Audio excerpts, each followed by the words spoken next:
सदगुरु आए लोक से देह धरे जग आए, जीवन बंद छुड़ाई के बंदी छोर कहाए। और आप इस संसार सागर में आकर के कहते हैं सदगुरु चल हंसा सतलोक हमारा, छोड़ो यह संसारा हो, यह भव सागर के काल है राजा, कर्म के जाल पसारा हो। सदगुरु का आगमन चारों युग में आपके आगमन हुए हैं। सतयुग में सतसुकृत, त्रेता में मुनिंद्र, द्वापर में करुणामय और कलयुग में कबीर। और कबीर साहब इस कलयुग में एक बार नहीं आए, 16 बार आपके आने की बात मिलते हैं ग्रंथों के माध्यम से, संतों के माध्यम से। और आप आ करके हमने इस संसार में आकर के जिसको भूले हुए हैं, आई थी वही देश से भई परदेसी नार, वह मार्ग तो भूल लिया बिसर गया निज नाम। हमने जहां से आए, क्योंकि आत्मा को सत्य कहा गया है और इस सत्य को ही आज तक के विज्ञान खोज नहीं कर पाया है। सबको तो विज्ञान ने खोज लिया, चंद्रमा में पहुंच गया, मंगल तक पहुंच गया, सूर्य के नजदीक भी पहुंच गया, ज्यादा नजदीक नहीं, क्योंकि और एकदम जाएगा ना तो कुछ नहीं खुलेगा, वो जला ही देगा। लेकिन उसके बारे में भी पता लगा लिया। लेकिन ये जड़ शरीर किसकी माध्यम से, किसकी सत्ता से चलती है, आज तक के विज्ञान इसमें असफल रहा। तब कह दिया उसने परमात्मा नाम की कोई चीज ही नहीं होता है। यानी उसने अपनी खोज जहां तक के किया उसको तो मान लिया विज्ञान ने, जो उनकी पकड़ से, जो उनकी खोज से बाहर रहा उसको विज्ञान ने विश्वास भरोसा नहीं किया। लेकिन ऐसा नहीं है कि विज्ञान ने भी उस बात को नहीं स्वीकार किया तो विज्ञान ना मानता हो, मानता है विज्ञान भी। तो जो सत्य है और वही सत्य की सत्ता से हमारी ये जड़ शरीर जो आत्मा है, जड़ शरीर जो है उस सत्य आत्मा के सत्य से चल रही है। तब ये चेतन है ये शरीर। और वो यदि सत्य आत्मा यदि इस घट से शरीर से निकल जाता है तो ये शरीर जड़ हो जाती है तो जड़ ये शरीर, लेकिन उस सत्य सत्ता के प्रताप से ये जड़ शरीर चलने लगता है, हिलने डुलने लगता है, खाने पीने लगता है। तो ये उसी सत्य जो है उसको हम कहते हैं आत्मा, उसको कहते हैं बोलचाल की भाषा में लोग जीव भी कहते हैं, उसको आत्मा भी कहा गया है, उसको जीवात्मा भी कहा गया है, बहुत से नाम दिया गया अपने अपने शैली में लोगों ने। तो वही जो आत्मा जो है आई थी वही देश से भई परदेसी नार, वह मार्ग तो भूल लिया बिसर गया निज नाम। आए तो थे उस देश से, अपने आप में ये कुछ भी नहीं है। अपने आप में आत्मा जो है ये भी किसी की सत्ता से, किसी की इशारा से, किसी के माध्यम से चलता है, तभी तो शरीर को छोड़ करके इसको जाना होता है।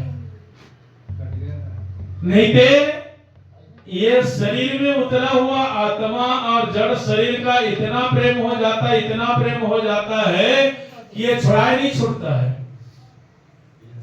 इसको समझने के लिए सरल शब्द में साहब कहते हैं, सदगुरु की वाणी आते हैं, 10 बारे के पिंजरा तामे पंछी पौन, और रहीबो तो अचरज भला निकसत अचरज कौन। साहब कबीर कहते हैं जिस तरह से हम कोई तोता मैना को अपने घर में पालन करके रखते हैं, पाल करके रखते हैं, तो वो पंछी है, उड़ने वाला है, ऐसे समझ करके उसको अपने घर में रखने के लिए हम उसके लिए पिंजरा रखते हैं, पिंजरा रखते हैं।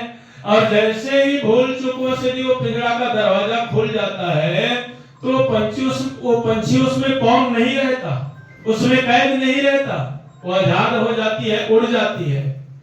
लेकिन इस शरीर रूपी पिंजरा में रहने वाले जो आत्मा रूपी जो पंछी है, साहब कबीर कहते हैं 10 दारे के पिंजरा तामे पंछी पौन, और रहीबो तो अचरज भला निकसत अचरज कौन।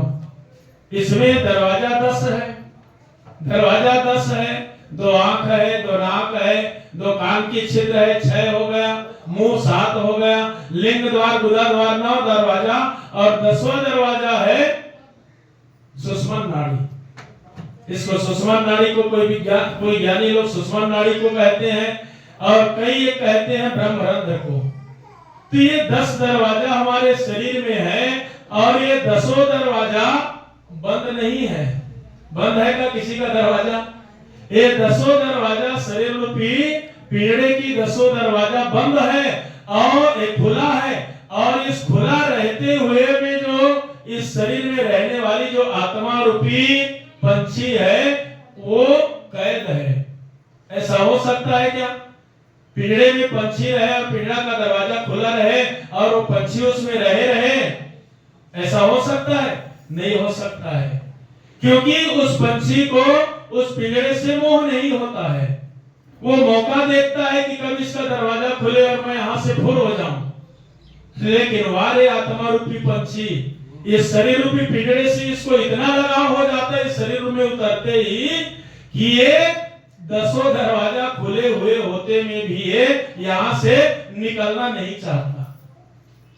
तो इसको निकालने के लिए जब इसको निकालने वाले जब आते हैं ना, तो ऐसे त्रास देते हैं, ऐसे इसको ठोकर मारते हैं कि बताया जाता है एक मुदगर की मार में और 52 बिच्छी का डंक इस शरीर को लगता है। इतना पीड़ा इसको होता है, फिर भी इस शरीर को संचालित करने वाला आत्मा जो है इस शरीर से निकलता नहीं। बार बार इसको पिटता है, बार बार इसको ठोकता है, तब जा करके ये आत्मा इस शरीर को छोड़ करके निकलता है। तो इतना ममता, इतना माया इस शरीर में, इस जड़ शरीर में इस आत्मा को हो जाती है। तो इसी कारण से इसने वह मार्ग तो भूल लिया, बिसर गया निज नाम। वो मार्ग को इसने भूल जाता है कि कहां से इसने आया है, इसको क्या करना है, कहां इसको जाना है। और ये शरीर, जड़ शरीर की ममता में पड़ करके अपने वजूद, अपने अस्तित्व को भूल करके ये जड़ शरीर को अपने मानने लग जाता है, और अपने शक्ति को, अपने सामर्थ्य को, अपने देश को ये बिसर जाता है। तो उसी को याद दिलाने के लिए जो इस धराधाम पे हमारे संत जन आते हैं, है ना, उन संतों की वाणी विचार, उन संतों की ज्ञान जो होता है, और इस शरीर की आसक्ति को छुड़ाने के लिए इस आत्मा को जब मिलता है तो सचेत जब हो जाती है, जब जग जाती है ना हमारी विवेक, तब इस शरीर के ममता को छोड़ करके आत्मा जो है अपने स्वरूप को पा लेता है। और उस ज्ञान को हम कहते हैं सदगुरु का ज्ञान। साहब कबीर कहते हैं निर्गुण से चली आए हंसा, सरगुण में समाये, और बिसर गए निज नाम तो माया में भुलाए। आया तो परमात्मा का अंश है, और यहाँ पर भवसागर में आकर के तुमने भूल गया अपनी नाम को, अपनी देश को, अपने स्वरूप को। और जब तक के हमको ये याद नहीं होता है हम वापस नहीं जा सकते हैं, हम अपनी घर वापस नहीं पहुंच सकते हैं। जैसे हमने यहाँ आए हैं आप लोगों के भिंडारा गांव में, यहाँ आए हैं तो हमको 2 चीज याद है, एक तो अपना नाम याद है और दूसरी अपनी गांव। और इस आप लोगों की इस प्रदेश में, आप लोगों के गांव में आकर के आपके प्रेम में, आपके इस वातावरण की माहौल में यदि हम दोनों चीज को भूल जाएं, नाम भूल जाएं, गांव भूल जाएं, तो क्या हम अपने घर जा पाएंगे? नहीं जा पाएंगे। व्यक्ति देश जाता है, परदेश जाता है, दोनों चीज आदमी को याद रहता है। वो कहां का रहने वाला है, उसका नाम क्या है। लेकिन इस आत्मा ने परदेश में आया, इनने है वो मार्ग तो भूल लिया, बिसर गए निज नाम। वो मार्ग को इसने भूल गया, अपना नाम भूल गया, अपना देश भूल गया, और ये बेगाने देश में, पराये देश में आत्मा इसीलिए भटकने लग गया। इसका कारण यही है। तो सदगुरु आते हैं और सदगुरु आ करके अपने उस स्वरूप को जगाते हैं, जिससे आपका स्वरूप का बोध हो